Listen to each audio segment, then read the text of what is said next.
My name is Chris Olson, and I am a member and the current president of the League of Women Voters Roseville area. If you're not familiar with the League, we are a nonpartisan, volunteer, grassroots civic organization with over 100 years of experience educating voters, advocating on issues, and working toward reforms that strengthen our democracy. If you'd like to learn more about the League, we invite you to stop by our information table near the entrance where you came in. We're pleased to welcome two experts tonight on our topic who will share insights from their unique perspectives. Here's a little bit more about our speakers. Todd Burlett is a delegate of Dark Sky International, co-founder, board member, and president of Starry Skies North, the Minnesota chapter of Dark Sky International. He serves on the Community Engagement Subcommittee of the American Astronomical Society's Committee for the Protection of Astronomy and the Space Environment, and is a member of the Society for Light and Lightning. Todd is a retired staff engineer and engineering manager whose 37-year career in the aerospace industry spanned commercial, military, and space programs. He holds a BA in physics from St. Olaf College. A lifelong amateur astronomer and photographer, Todd also enjoys canoeing, biking, and scuba diving. Kiki Sonnen is our other speaker tonight, and she's the current president of the St. Paul Bird Alliance.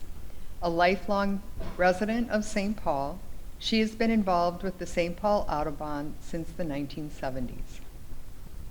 The St. Paul Bird Alliance has 2,400 supporters, primarily in Ramsey and Washington counties. Its mission is to engage a diverse community, enjoy, understand, and protect birds and the habitats all living things need to thrive. It is a chapter of the National Audubon Society. Our format today is for each speaker to give a presentation highlighting their distinct viewpoints on the importance of dark skies. We will then have time for questions after they both speak. And now, without further ado, please join me in welcoming our first speaker, Todd Burlett.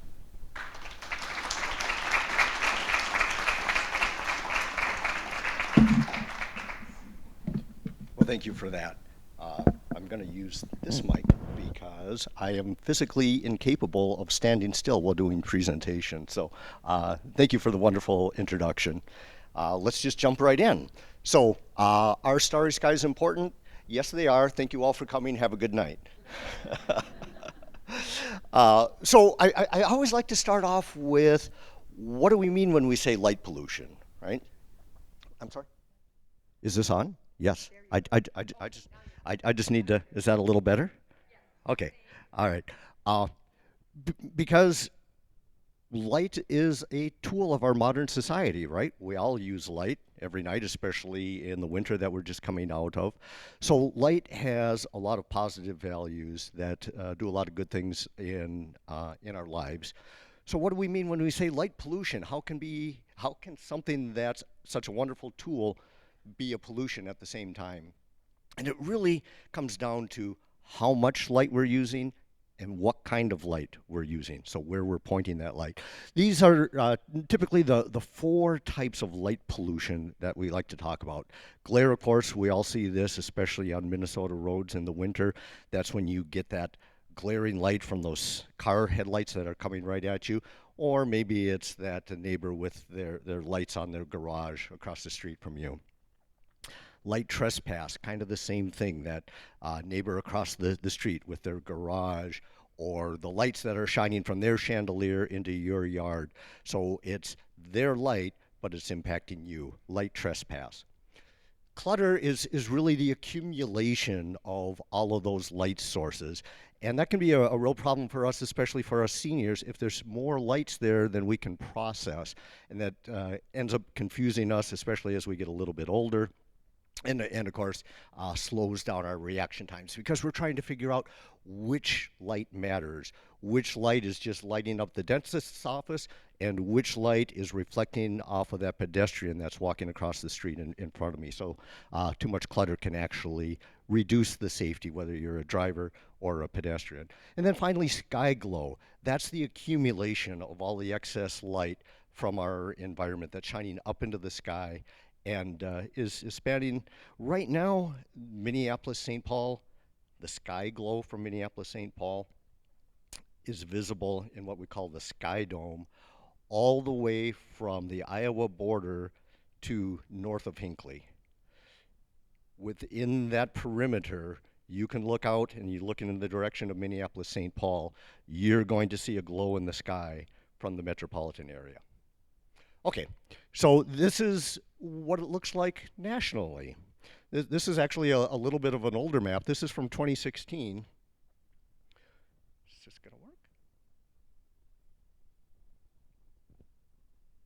There it is. Okay, so here we are. That's Minneapolis. That's Duluth. This is Thunder Bay. This is the North Shore. This is the Iron Range. And what you'll see is kind of this line here. East of that, pretty much everything is light polluted. In fact, there are more pristine dark skies in Minnesota than in the entire rest of the eastern half of the United States combined. So we have an amazing resource here, but it's a dwindling resource because we keep adding more and more lights. Only 1 in 5 of us can still see the Milky Way. How many of you can step outside where you live right now and see the Milky Way? Nope, that hand came right back down. Okay, we got one. All right. I certainly can't. I live up in Maple Grove. I don't know if I've got a picture of that or not. 99% of us live under some level of light pollution. Not everyone has the same level of light pollution as we might have in the inner suburbs, but we all live under some level of light pollution, and it's getting worse fast. Every 7 years. Goes up about 10% a year. Here's Roseville. This is satellite data from a couple of years ago. Okay, so I have a love-hate relationship with this thing because the buttons are too close to each other for my big old fat dumb fingers. My record is getting it wrong 7 times in one presentation. So help me keep count. That's one. So we're going to back up. Here we go. So here's Roseville. You know what? We're just going to cut bait and do it the right way. Much better. This is the one I use, this laser pointer. I had to buy this because the laser pointer that I used to use when I was doing presentations in the metro area couldn't be seen in the metro area outside at night because it was too bright. So I had to buy this. And it worked great for indoors too. So here we are. This is Minneapolis. Here's the Mississippi River. Those of you that are familiar with Roseville, more familiar with Roseville than I am, probably recognize some of these places. Here's St. Paul, so you can see the 2 urban cores here. And you can see the freeways, can't you? You can see those sinuous lines. So every freeway, every street and avenue in Minneapolis and St. Paul is visible from space. Why? Shouldn't that light be shining down on the ground? Food for thought.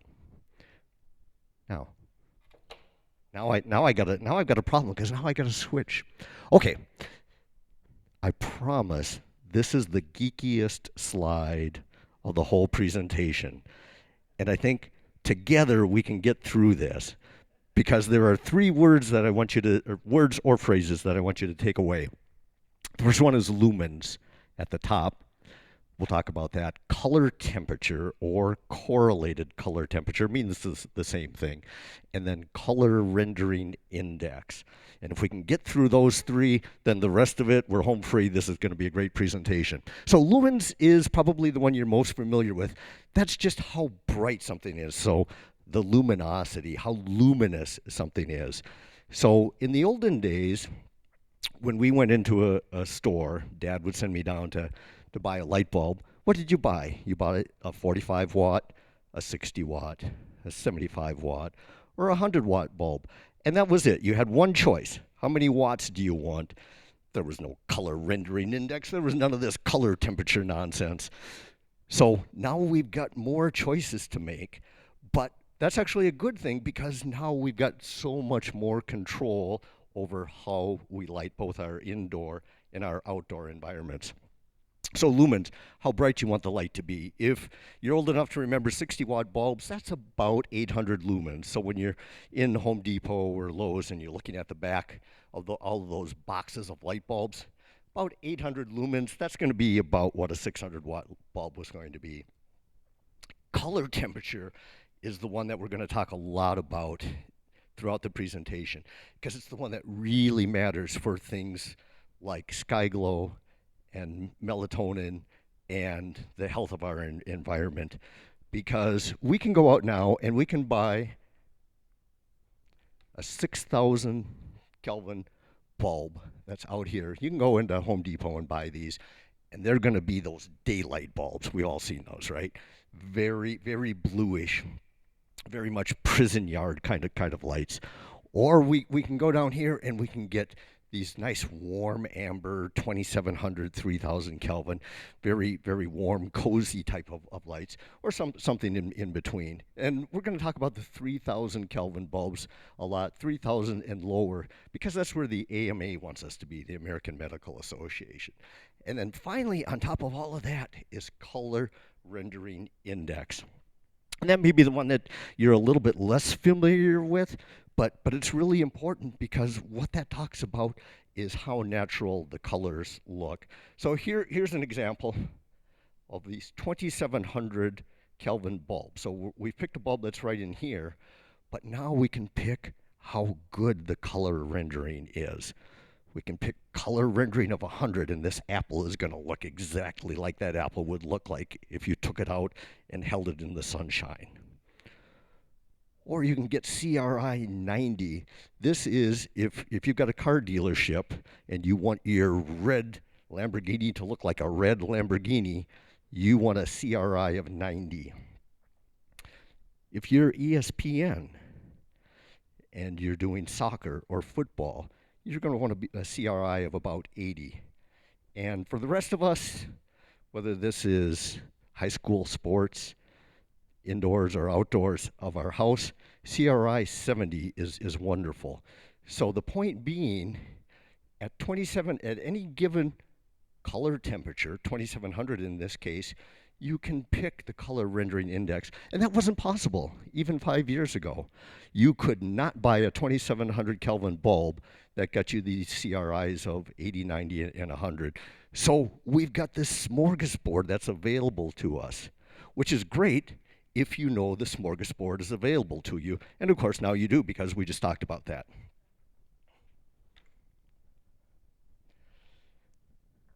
I have to talk about lights and safety, right? None of you are going to let me leave this room if I don't talk about lights and safety. More lights makes us safer, right? No hands up. I'm so proud of all of you. No.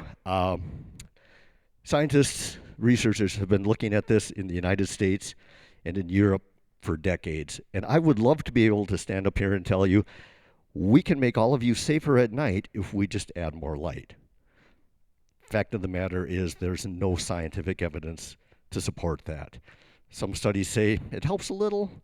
Other studies say, no, it doesn't. So after 40 years of studying this in detail, the consensus from the scientists is, meh.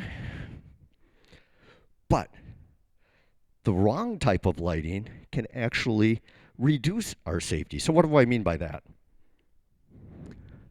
False sense of security. Lighting makes us safe, right? That's what we hear all of the time, even from police sources. If there's been a spate of crime, we just had 2 years ago in Maple Grove, we had a bunch of car break-ins. What did the police department send out? Turn on your lights. No, doesn't work. But it creates a false sense of security. So if we think that light has magical safety properties, we're going to go out thinking we're safe when we're actually not, and that actually puts us at greater risk, makes us less safe. Hiding places. What do I mean by that? What I mean is these places in here that are so dark. The human eye is amazing. It's our most wide-ranging sensor. From the dimmest thing that we can see to the brightest thing that we can see, it's a factor of 100 million. Think if your finger could tell the difference between something that was 100 million times lighter or heavier than anything else, or if your ears could do that. It's phenomenal. We can see, after fully adapted, one photon. Or we can see the bright sky, but not all at once. That's what our eyes are always doing. Our irises are adapting. We've got that night adaptation. And so when we're exposed to a bright light like that, what do our eyes do? Our pupils constrict. And all of this that was maybe dim is now pure black, and we can't see into that. And the criminals know that, and they're using that as being the place where they can hang out in perfect safety because they know they can't be seen. So we've created hiding places, and then we handed them a tool. Here's the tool. We gave them the light that they need in order to carry out their crime. There are studies done in Chicago that showed this. Chicago actually did a study. They said, we want to light up our alleys because we think that's going to reduce crime. But we're actually going to do a controlled study. We're going to light up some of the alleys, and we're going to leave some of the others unlit, and we're going to see what happens. Guess what happened? You know where I'm going with this, right? Crime, specifically drug crime, in the lit up alleys doubled. Because, why? Now the buyers could see what they were getting, and the sellers could see what they were getting. It's great. We handed them a tool. And of course, if they're trying to break into a car, what have we done? We've made it easy for them to look in and see what tasty tidbits are in that car without having to use their own light and drawing attention to themselves. Target selection. This is lighting ourselves up, and now the criminals can evaluate us. They can size us up from a distance, decide young, old, male, female, purse, no purse. Who am I going to go after? There's somebody in Wales, her job is dark sky ranger for one of the national parks in Wales.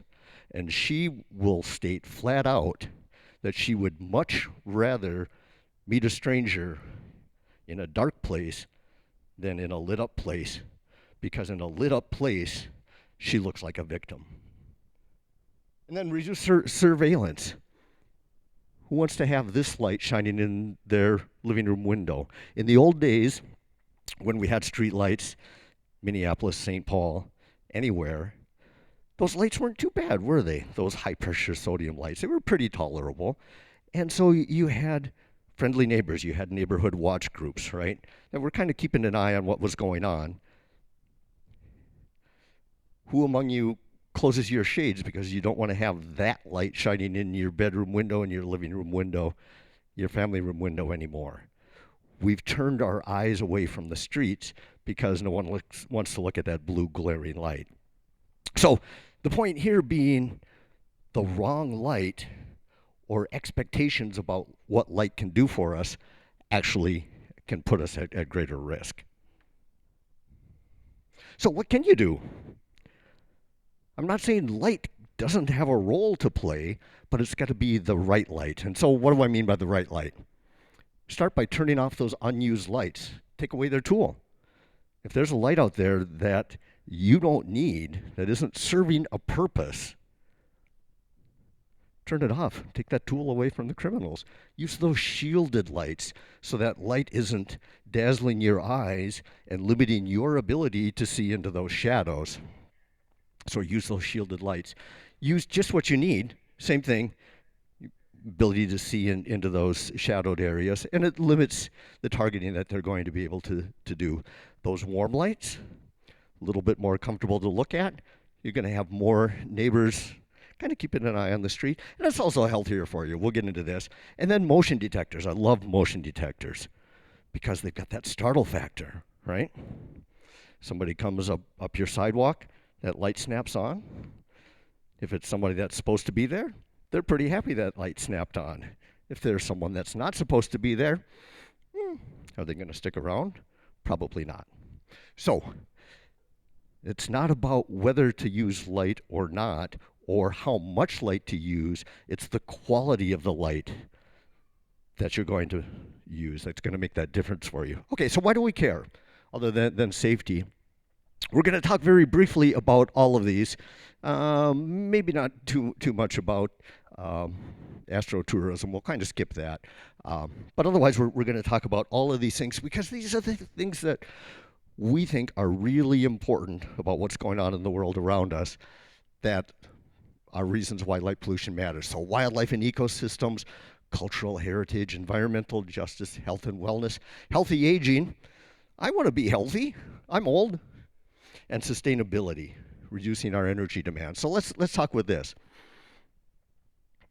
Here's what light used to look like on planet Earth.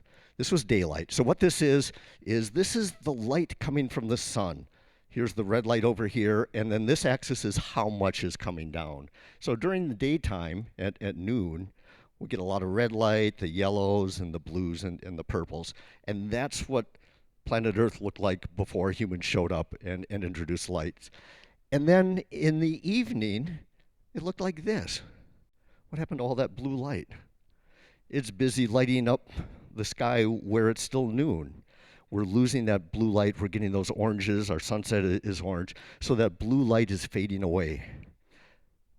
Life isn't dumb. It figured that out. It figured that out 3.5 billion years ago, that blue equals day, not blue equals night. And so we all develop circadian rhythm. During the day, we're active, we're out doing whatever it is that we do as an organism. And at night, rest, repair, recover, get ready to go back tomorrow and do the same thing again. And that was the dichotomy, back and forth, day, night. And then we did this. This is the light coming from a 4,000 Kelvin LED. What's this? That's pure blue light that is going straight into our brains. There's another sensor we never talk about inside of our eye that we don't use to see, but we use to detect blueness. Intrinsically photosensitive retinal ganglion cells. Say it with me. Come on. Okay, maybe not. We don't use that to see with, but we use it to detect the difference between day and night. And that spike is shutting down our melatonin. And that's where the root of all evil comes from. And we'll talk a little bit about that. Because melatonin, who's heard of melatonin? Just about all of you. It's that thing that helps us sleep at night, right? It does. And so much more. This is a busy slide. I'll break it down for you. The top half is the relation between melatonin and plant life. The bottom half is the relation between melatonin and the animal kingdom. 3.5 billion years ago, melatonin came on the scene. Earliest life. And what did it do? It was an antioxidant. It had nothing to do with sleep. But over the course of the last 3.5 billion years, nature is very efficient. And when it needs a chemical to do something, a hormone to do something, it looks around about co-opting something that it already has available in its toolbox. And that was melatonin. Because about a billion years ago, half a billion years ago, melatonin got co-opted to start helping our immune function. A little bit later, circadian rhythm, so that's what we're going to talk about. And then, just 250 million years ago, so blink of an eye, right? It started having properties that help us sleep, and then importantly, anti-cancer. It's actually involved in DNA repair at night. So at night, when melatonin is out, it's flooding through the body because our brain has told the rest of the body that it's nighttime, and so that melatonin is flooding through. It's helping us sleep, but it's also helping control our circadian rhythm, building our immune system, and protecting us from cancer. So that's why I call it life's little Swiss Army knife, because this little thing is doing all of this stuff for us, unless it isn't, because we've shown blue light into our eyes. So here you go. These are some of the things that happen, not overnight, but over a lifetime of getting too much blue light at night. Cancer, diabetes, what we call the metabolic diseases, right? Obesity, heart disease. So those are the physical impacts to us, but also mental impacts. Anxiety, depression, bipolar disorder. It doesn't cause PTSD symptoms, but it can make PTS symptoms worse. A lot of studies have shown that the timing of blue and red light can have a very significant impact on people that are struggling with PTSD symptoms. And some other things, there's more research going on, everything from macular degeneration to dementia, premature birth, low birth weight, you name it. And for all of those reasons, a decade ago, 2016, the American Medical Association looked at all of that research and said, you know what? We need to tell cities to make sure their street lights are below 3,000 Kelvin because of all of these health impacts. Aging eyes. My eyes are aging. Glare. Older eyes are slower to adapt. So we talked about that amazing 100 million to 1 scale that we have in our ability to see bright and dark things. Not all at once. And for those of us with aging eyes, slower and slower because our irises are slower to contract and slower to expand. So we are left with more painful disability glare when we're exposed to glaring lights. And once we're past that glaring light, whether that's a street light or a car light, it takes a little bit longer for our eyes to restore, get back to their original sensitivity. And so we've got a little bit of light blindness, night blindness, which of course isn't good for anyone. Scatter. Light, when it enters our eyes, scatters around in the vitreous humor and actually reduces the contrast inside of our eyes. It's up to 16 times worse. If you're old and you're exposed to blue light, you've got 16 times more scatter inside your eyes than a young person looking at that 2700 K light. Clutter, we talked about this, it's harder to process. Here's this busy scene. Which light do I pay attention to? Sensing happens in the eyes, but vision happens in the brain, making sense of what that sensor has sent to the brain. And so as we get a little bit older, the brain slows down a little bit. It takes us a little bit longer and a little bit longer to figure out which light is the important one, which one is that pedestrian, like we talked about earlier. And then visual artifacts, little starbursts and rings of light and that sort of thing. Blue light is 3 times worse for both young and old eyes. It doesn't matter. So that adds up to what? Visual challenges for senior citizens, especially senior citizens. And that reduces their confidence in their ability to get out and drive, to walk at night, and that restricts their daily and nightly activities, reduces their quality of life. I love this poem. This is called To Know the Dark by Wendell Berry. So we're switching gears now. We're going to talk about ecosystems. To go in the dark with a light is to know the light. To know the dark, go dark. Go without sight and find that the dark, too, blooms and sings and is traveled by dark feet and dark wings.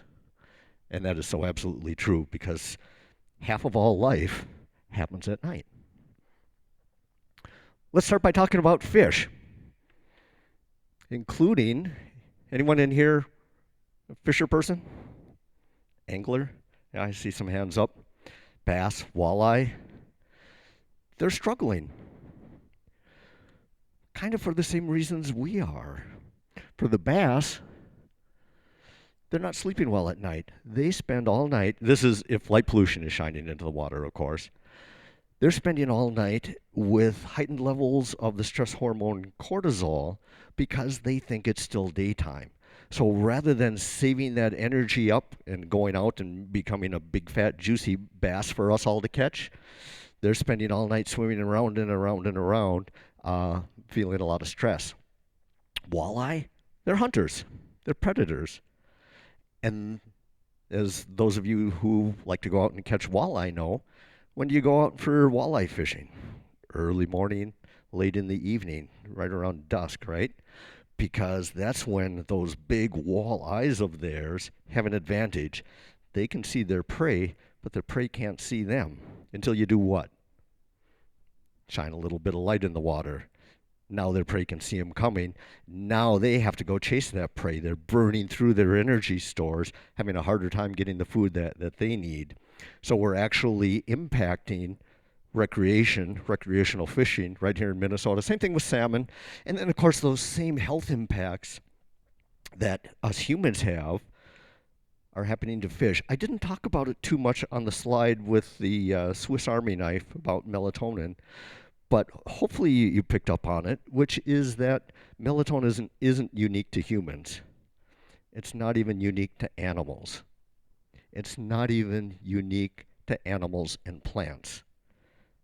Fungi, bacteria, every living organism on the surface of the earth and below the water uses melatonin. And so that same thing that's impacting humans, it's impacting these poor fish. Ecosystem services. We're going to end up talking a little bit about birds. I think a lot of you are here to talk about birds. So these are, maybe a little bit more specific to birds, but really every plant and animal on Earth is being impacted. Here's a great picture. This is a little street light over here. What's going on with this tree? It's called photoperiod masking. We're going to talk a little bit about that. I lied when I said there wasn't going to be any more geekiness. There's a little bit more geekiness. Photoperiod masking. It just means the plants and the animals think that the day is lasting a little bit longer than it actually is, because if you add the dawn and the dusk light to the light pollution, it seems to them that morning came earlier than it actually did, and dusk came later than it actually did. So this part of the tree has figured it out. It's time to drop those leaves, get ready for winter. This part of the plant hasn't, because it still thinks it's summer because of photoperiod masking. Reduced flowering, reduced visits by nocturnal pollinators. We'll talk a little bit about that. And because they haven't dropped their leaves yet in the fall, there's more risk from frost damage. Same thing in the spring. They're going to bud out a little bit earlier than they otherwise would. More risk of fungal diseases, more risk of frost damage. Water in the food chain. Everyone loves algae, right? Hooray for algae. Algae is what? It's a plant.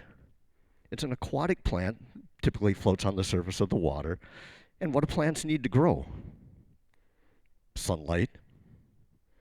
So if we add more light to our water, what are we doing? We're promoting the growth of algae. And we're also limiting the predation, the eating. The fancy word is herbivory. I had to look that up. When cows eat grass, that's herbivory.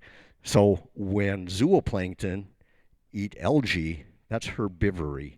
And zooplankton, they do a lot of herbivory at night. Those are the tiny little creatures you remember from fourth grade science when we all had little drops of water from the pond and we looked in and we saw all the little things squiggling around. That's the zooplankton. They're at the bottom of the food chain. They're the ones that eat algae. But they don't want to be eaten by the small fry, by the walleyes, what have you. So during the daytime, they sink to the bottom of the water column where they're safe. And then at night, when no one can see them, they rise up and they chow down on their favorite food, algae. Unless what? You know where I'm going with this, right? Unless we've added light to the water, they can't tell it's nighttime. So they're going to stay down below. So now we've got a 1-2 punch, don't we? We've got more algae growth, less algae what? Herbivory. And so we've got more algae which is reducing our water quality. So whether you're a human wanting to go off and swim or anything else, you've now had an impact on your environment. It's tough to be a frog. It's really, really tough to be a frog. Here's what's happening with light pollution and frogs. Frogs don't like to get eaten either. I think that's a trend. Most things don't like to get eaten. When there's light pollution around, they don't call as much because that's going to attract predators. And then those predators, once they know there's a frog in the area, if there's enough light, that predator can see the frog right over there. So what do frogs do? They shut up. So that makes it harder for them to find their mate. And once they do find their mate, it's like having a bright light on in the bedroom. They're 25% less likely to be successful at said mating. And then if they are successful, then those poor little tadpoles, they don't have genetic changes, but they have what's called epigenetic changes, which means the activity of their genes is affected, specifically their immune function. The immune function of young frogs is actually diminished, which means they're more at risk for disease. And then there's also reduced growth. They don't get as big as fast. And then this was really interesting. There was one study that said, well, what if we only expose them to light pollution when they're little? And then we're going to watch them. We're going to put them more in a more natural environment. We're going to see what's going to happen. Guess what? They spent the rest of their lives stressed out. Because, well, I don't know why. I haven't asked the frogs myself, but they had higher levels of stress hormones in their blood for the rest of their lives. So we made a change in their environment when they were little, and that impacted the rest of their lives. Terrestrial food web. So we talked about the aquatic food web, the zooplankton, because there are, fewer zooplankton, right? So there's less for the fish to eat. The same thing is happening on the ground, or in this case, in the air. Insects, navigation, orientation. We've all seen insects flying around lights, right? It's because they're really dumb, right? They're really smart. They evolved to navigate from point A to point B by keeping light, the moon, on their back. That's why they get so confused by lights, because they're trying to keep the moon at their back. And of course, when they're flying over that street light, they now have to be flying upside down in order to do that. So that's why we're collecting a lot of insects around those street lights, because they're not attracted to the light. They're trying to navigate from point A to point B, and they can't figure out how to get there. So it's not an attraction problem, it's a navigation problem. But of course, some of the animals that are out there eating insects, like the bats, love that, right? Because if you're a bat, what does this look like? Right? That's a smorgasbord. In Minnesota, we have two general types of bats. The bats that don't mind this light, smorgasbord, and bats that do mind that light. They are not going to go to that light because, well, they just don't like that light. So where are they? They're in the woods, surrounded by how many insects? None, because all the insects are over here. So some of those bats are going hungry. Other bats are eating their way through the food supply, and this is one of the contributors. If you've ever heard of the insect apocalypse, this is a contributor, that and neonic insecticides. So we're weakening the base of the food web. And of course, these are wonderful fireflies. We're about 2 months away from firefly season. We've got 18 species of fireflies in Minnesota, and generally speaking, we don't know how they're doing because there's been no research. We expect that they're doing worse for the obvious reason, but there's no research to back that up. So, come on, baby. There we go. Okay, night pollinators. We talked a little bit about this. Here's our fireflies. Turns out, who knew, fireflies are more than just a cool thing to go outside with your kids and grandkids and chase around. They're actually a pollinator. They're one of our nighttime pollinators, as are moths. This is a sphinx moth. I had one of these in my backyard last year. It was super cool. But all of these nighttime pollinators are out providing services not just for the plants, but also for our crops. Legumes, peas, beans, apples, blueberries, strawberries are all getting pollinated, not exclusively, but partially by nighttime pollinators. So they get both nighttime and daytime pollinators. And as the pollination levels drop because those nighttime pollinators aren't coming out, what's that mean? Lower crop productivity. Lower productivity, fewer crops. What does that do to prices? Drives them up. So we're paying an indirect cost for light pollution. Okay, jumping over to birds real quick, effects on their bodies. So everyone's heard of the Lights Out program, right? Audubon does an amazing job of the Lights Out program. We're going to hear a little bit about this in a little bit, I think. That's the tip of the iceberg because there's a lot more going on with our poor little birds. Again, kind of back to the biology. So now, by now, you guys can present this slide for me because now you know what's going to be on here, right? That circadian disruption. Moving, singing body temperatures. They're exposed to that photoperiod masking. Reduced immune function, starting to sound like a broken record up here, and increased levels of stress. So that's just them going about their daily activities. Effects on their community. So now we're kind of working our way up. We started with the organism, now we're moving up to the community. Courtship. They're mating about a month earlier than they should, or normally would. What happens if it's a little bit too cold in March for those eggs? So that can be shifted up to a month. The breeding rates are down. There are fewer chicks in the nests. And, oh, look, again, this is starting to sound like a broken record. Those chicks have higher levels of stress hormones just from being exposed to that artificial light at night.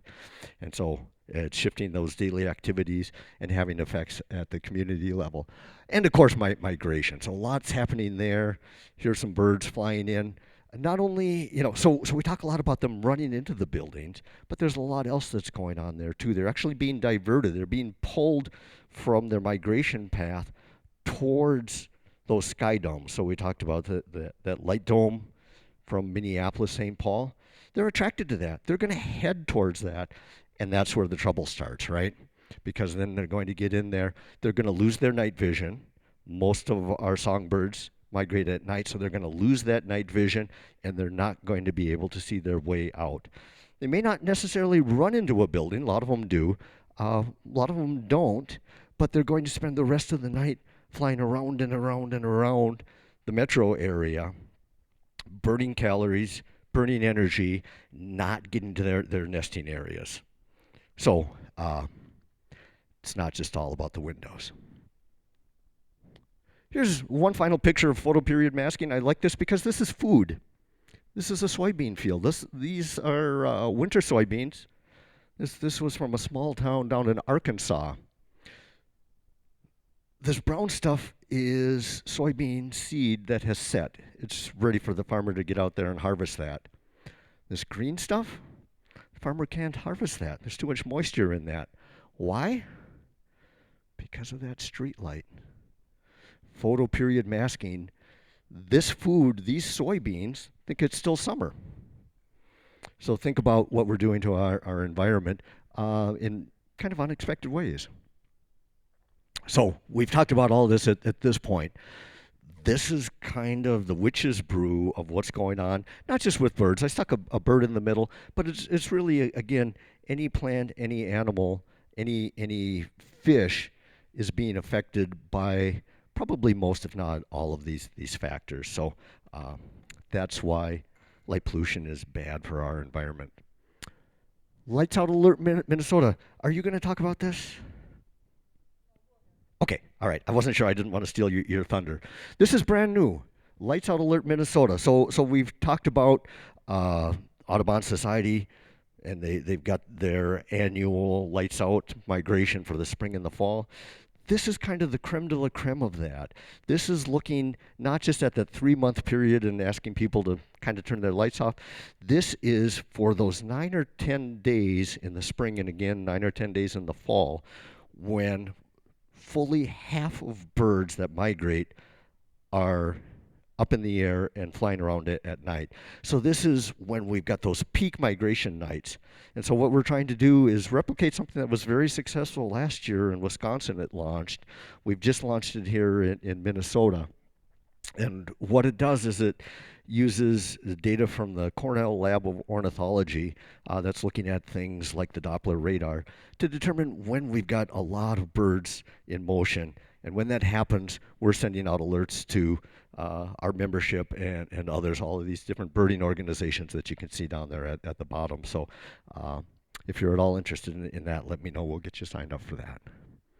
Sustainability and cost. So now we've moved past the ecosystems. We're going to talk a little bit about wasted light. This is a light. It's about 3 blocks from my house. This is a light that is supposed to be mounted horizontally because it's supposed to light up a parking lot. The business owner thought it would be a great idea to mount it vertically. What is that light doing? It's signaling the aliens. This happens to be a liquor store, so maybe we've got aliens that just really need some Chardonnay or something. I don't know. But totally wasted. Generally speaking, 35% of lighting, outdoor lighting in the United States is wasted by shining straight up into the sky. The light that doesn't shine straight up into the sky, only 1% of it at night actually reaches a human eye. Because what do? We go to bed, right? Those street lights are still on. 2 in the morning, 3 in the morning, 4 in the morning, those street lights are on. And we don't dim them. We don't put them on motion detectors. So we're wasting a lot of light.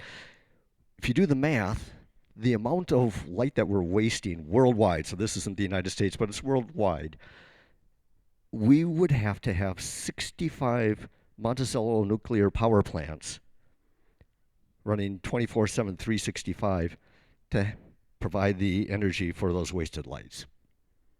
Environmental justice. We weaponize light. This is a program. I don't know if any of you have heard of this. This was in New York City called the Omnipresence Program. Oh, do they?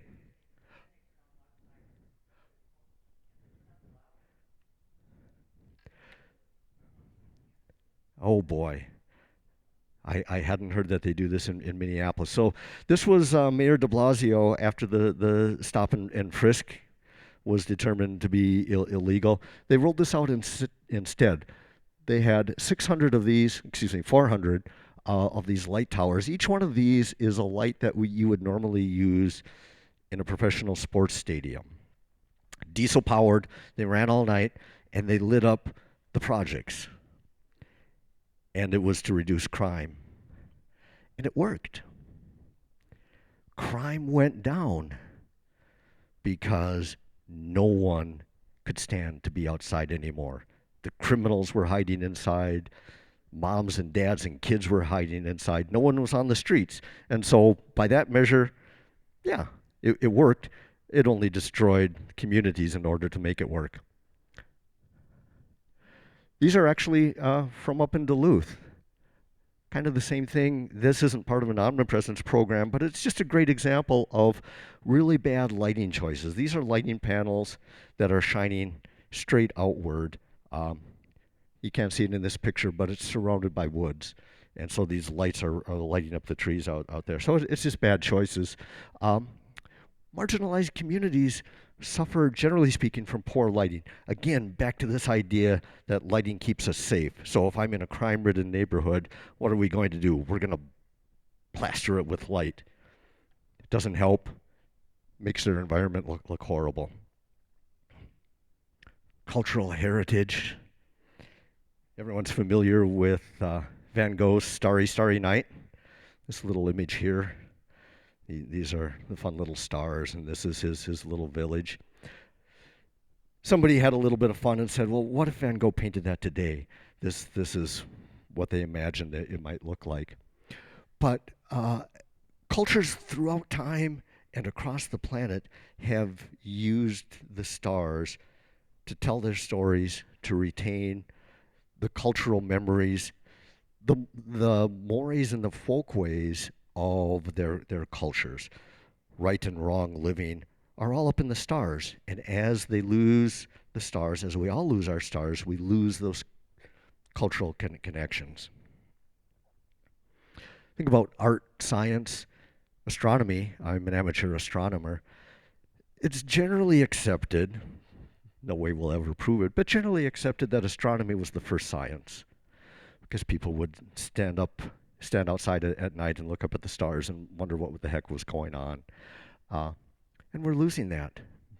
Music, poetry. Think of all of the things that have the word night in their titles or in their lyrics. And we're losing all of that. Awe, of course, we love awe. I love this. This is Vincent again. For my part, I know nothing with any certainty, but at the sight of the stars makes me dream. Very true. And awe is awesome. It does amazing things for us, especially in kind of troubling times. KSTP actually had me down to talk about this during the Metro surge. Because they recognize, I was so proud of them, they recognize that experiencing a little bit of awe can help reduce some of our stress. It reduces stress, boosts our creativity. Go out and look at the stars and then come in and do something creative. You don't have to be a painter. It boosts mathematical creativity, scientific creativity, all of those because it's kind of helped us turn our brains from what's inside and it's now getting us to turn and look outside. Increases social positivity, altruism, helps us get along better with our neighbors. So what do we do? I'm going to kind of skip through these in the interest of time, but this is kind of who we are. We've got a number of different things going on. We helped launch both of Minnesota's international dark sky places, the Boundary Waters and Voyageurs National Park. We played an instrumental role with that. We're part of the Minnesota Environmental Partnership.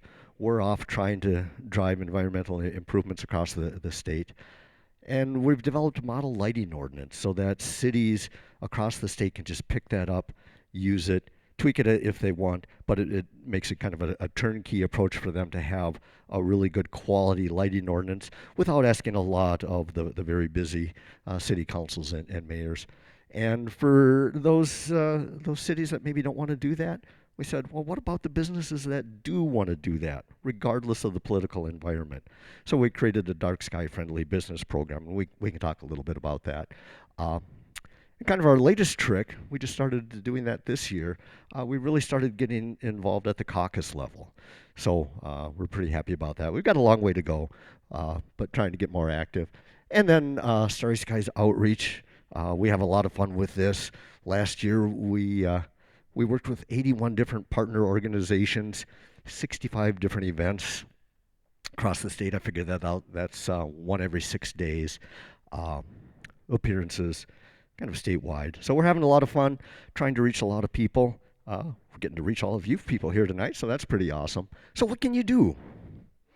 So we talked a lot about how bad light pollution is, what some of its impacts are. Talked about what awe does when we are away from that light pollution. We like to talk about what we call the 5 principles of responsible outdoor lighting at night. And they're all super simple. We've talked about some of these already. Light should be useful. If the light's not useful, turn it off. When you're done watering your garden, what do you do with your watering hose? You turn it off. Same thing with that light outside. When you're done with it, turn it off. It should be targeted. It should have those shields. You're probably tired of me talking about that shielded light, keeping that glare out of your eye. Low level. Use as much light as you need. I mean, that's what it's there for, right? But no more. Use the right amount of light. So decide how bright of light you need. Put that in, not a light that's twice as bright. controlled. So that's those timers, those motion detectors that we talked about. And then that color. We want those warmer colors that are going to get that blue light away from our eyes, keep us a little bit healthier, keep the nighttime environment a little bit healthier. And I always bolt this one on because I can't tell you how many times I've seen this, and we've all seen this, what we call light spill. Indoor light that becomes outdoor light. People that have their shades, their curtains open at night, and especially if they've got a bunch of really bright lights on inside their house, that's now light trespass. They didn't mean to do that. They're not bad people. It just never occurred to them that they should close their curtains at night. So now you know, close your shades at night. This is a lot of fun. If you've got kids or scout groups or anyone else, you can snap that QR code. That'll take you to a little page where you can self-certify your home. You're going to go through with mom and dad and look at all of these. You're going to check those off. If everything looks good, you can upload that and you download a certificate. It can be a lot of fun, scout groups, families, what have you. So that's from Dark Sky International. That's where that comes from. We've already talked about this. These are those examples. You know, the shielding, getting better and better. How can Roseville League of Women Voters help? Playing to the audience. All right. Bring those light pollution policy proposals to caucuses. We could use some help with your local caucuses, getting those out. We had a 100% success rate. Again, this was our first year really doing that. So I think we had 8 or 9 caucuses that we went to with various volunteers. Every single one of them passed unanimously. There's interest. Advocate for that lighting ordinance. We can hand you a quality lighting ordinance. Then you can tweak it. You want it to fit for Roseville, of course. But you can talk about it being eye safe and good neighbor lighting and sustainable lighting. Those are all really nice, friendly words, aren't they? Right? Eye safe and good neighbor. Who doesn't want to be a good neighbor? Sustainable dark sky friendly street lights. A lot of street lights in Roseville and all across the metro area are about 20 years old. They're first generation LEDs, and they're all 4,000, 5,000, 6,000 K. They're about to age out, and they're about to be replaced. Now is a great time to have those conversations with the city about, hey, we can put in those 2,700 K lights and have the CRIs in the 80s and the 90s that are going to make it really easy to tell who's driving that red Lamborghini, and they're going to save energy, save eyes. We could use some help at the state legislature. And then urban night sky place. We didn't talk about this, but this is a great way to take an existing city park, a city open space, and get it certified as an urban night sky place where residents can come at night and know that they will be welcome to be there at night and won't be chased away by the police because they're there at night. That's it for me, except always remember, play in the warmth of the sun, dance in the light of the moon, and dream by the glow of the stars. Thank you.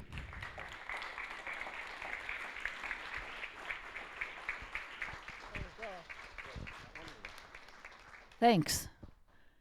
Is this your phone here? There we go. Well, thanks so much for having me, and thanks to the League of Women Voters for putting this program on.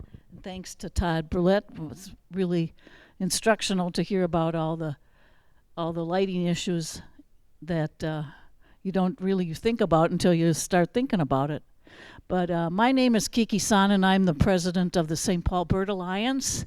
And I wanted to thank my people, my team.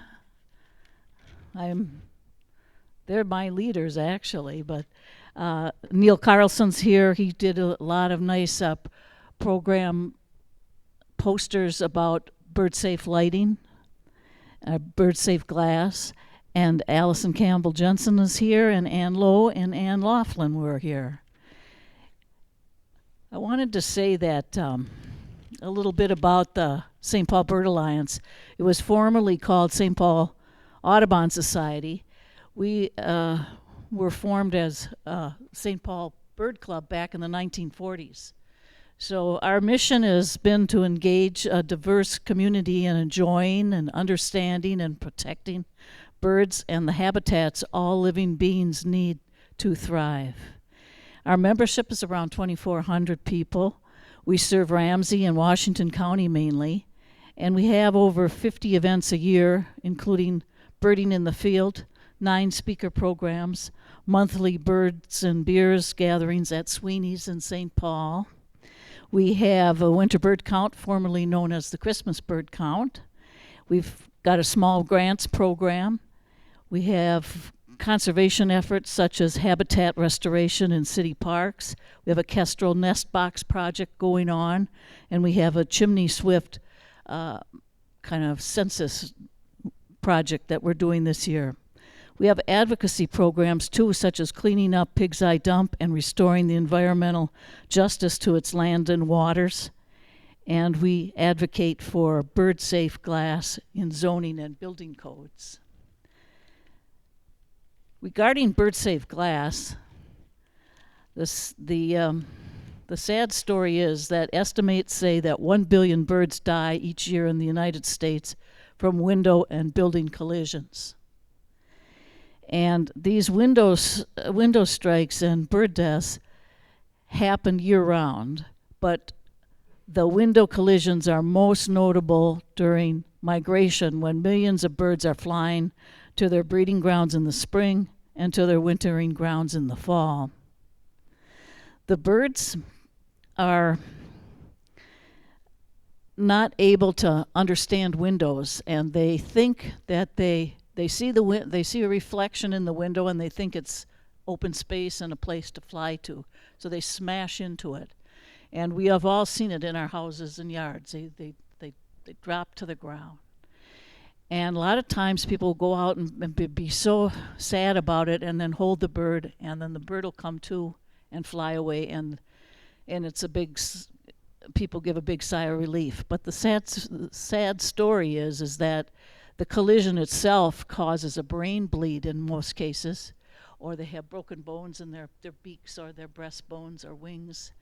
So the birds that some people find that are stunned and bring to the wildlife rehab clinic, 80% of them die. So it's a horrible thing to have happen. And the other problem with the situation is that, as far as birds are concerned, that's one of the least of their problems.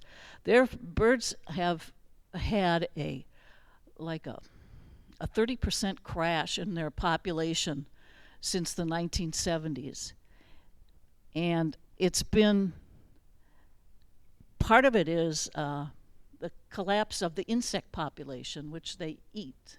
Of course, they survive on insects. And the insect population has collapsed because of agricultural practices and the high and unnecessary use of pesticides and poisons in the environment. So the birds are facing that. The birds are facing all other kinds of things: loss of habitat, destruction of wetlands and grasslands, and then you layer on top of this the collisions with birds into windows, and oftentimes buildings themselves, those glassy buildings that they build. I don't know where the architectural students in the schools and the professors get off on keep shoving these glass death traps down people's faces, and why is it still legal? I don't know. But anyway, the birds have a lot of problems that they're facing, and one of the easiest things to do is to get the windows fixed on all these things. We spent a lot of time at the city of St. Paul trying to get an ordinance through on the Mississippi River Corridor Critical Area project to try and get bird-safe glass built into the zoning and the building codes of the city of St. Paul. But they were so fearful that that would disrupt their economic development, which is about zilch now anyway. But so they voted it down. But we never give up. We just keep trying on, because we know we're right. But the thing of it is that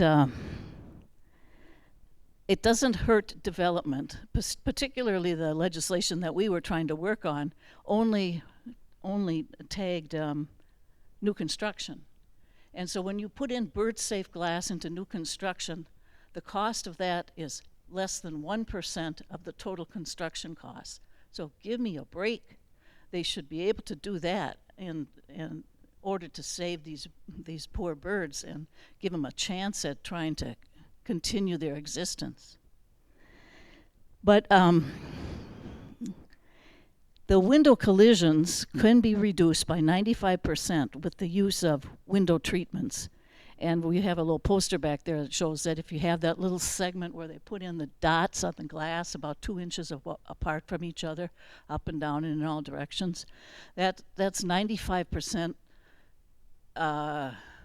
effective in reducing bird strikes.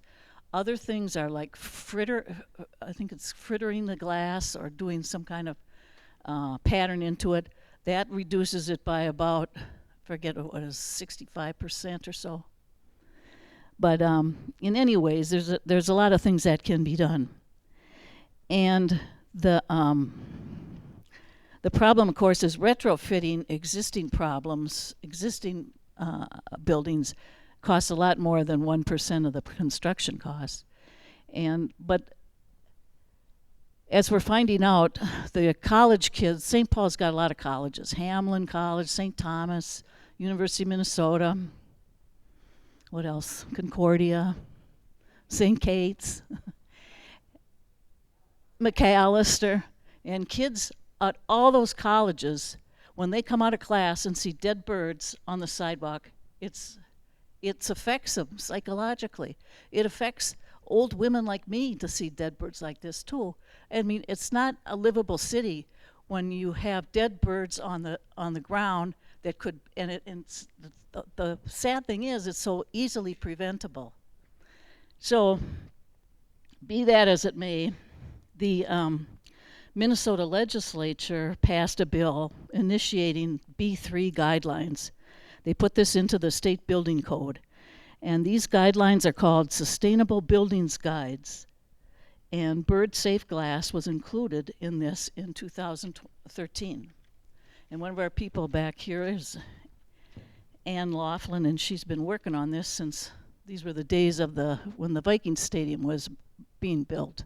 And all they wanted to do was put in bird-safe glass, and there was no. Well, since that time, they've spent millions.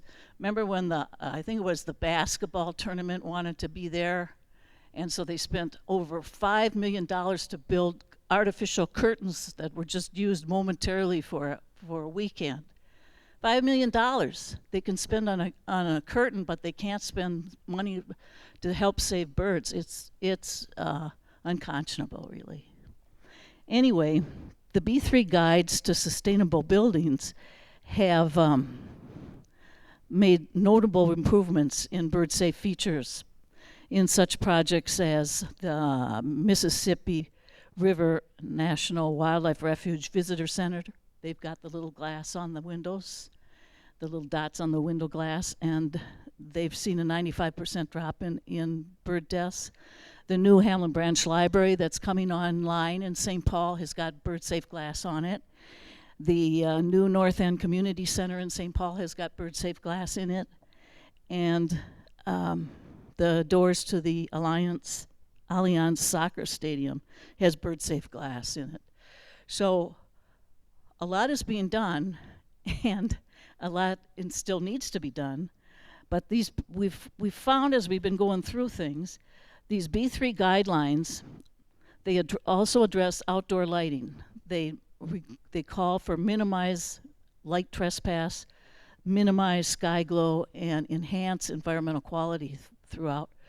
But these guidelines have a little loophole that a developer can slip through. And so what our approach is, what we're thinking now is we've got to go back to the state legislature and say, let's close this up. This is proving to be effective if we can get these issues managed through the building codes that's on paper. It's just you can't give these variances to these businesses that want to save a couple of dimes. Now, or at least have, if somebody's asking for a building permit, and they say, well, we can't afford having bird safe glass, or we can't afford having lights that point down instead of up into the eternity, then that should be an amendment that goes through the planning commission and the city council, so everybody signs off on it, rather than to just have it done by a handshake with a building official and a developer. So we're hoping that the League of Women Voters will look into this more and help us as we can, and just try and get fairness for our environment, fairness for our communities, so that we can, do the right thing for birds for once. So with that, I'll leave it. Thank you.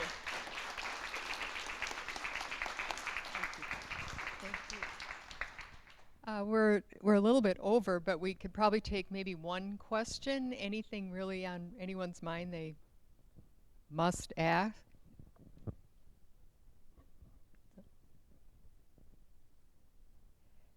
I want to point out too that we have some couple different presentations set up in the back of the room. So if you have time before you leave, be sure you stop in there as well. Yep, Gladys?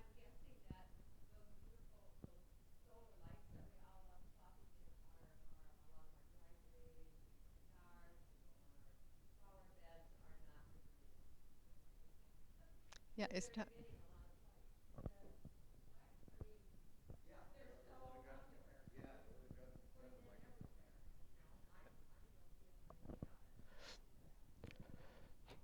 Old Todd from long ago had them too. The cool thing is they now have motion detectors built into them, so you can kind of have your cake and eat it too. You can have those nice garden paths while you're out walking on the garden path, and then when you're done walking on the garden path, those lights are out. So it's kind of a win-win. You get right. Right. Yeah, you couldn't retrofit. The other thing is if you're going to buy one that doesn't have that motion detector in it, look for ones that are again those warmer color temperatures, because and dimmer. So dimmer, shielded, warmer, all of those help, and then the motion detector. Yeah. Yes.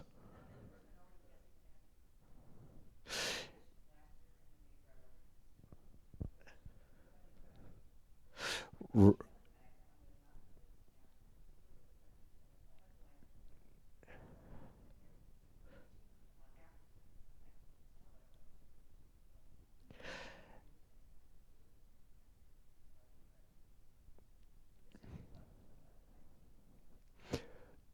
we get this. This is the question that we get second only to what can I do about my neighbor? Is okay, my neighbor's lights.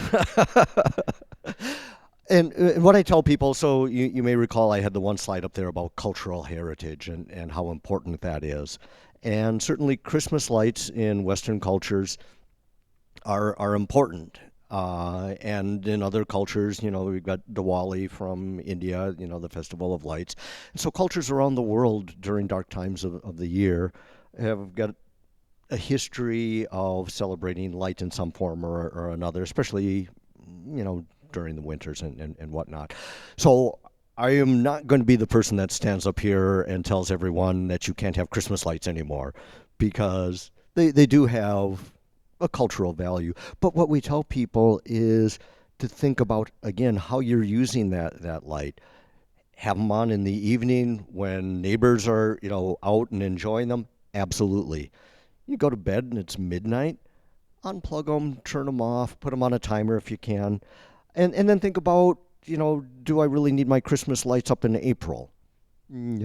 Celebrate the holiday, enjoy that cultural connection, but keep it reasonable. That's what we suggest to most people. Thank you. Okay, well, we will call it an evening. I have one last quick announcement for the League leaguers in the room, and I know there's lots of us here, we have our annual meeting coming up on May 5th at Little Canada Hall, starting at 5:30. So we hope we can see you that night, and we can gather for an evening of learning and exploring, and we have a nice speaker lined up as well from the Secretary of State office. So thank you so much, everybody, for coming tonight, and have a good evening.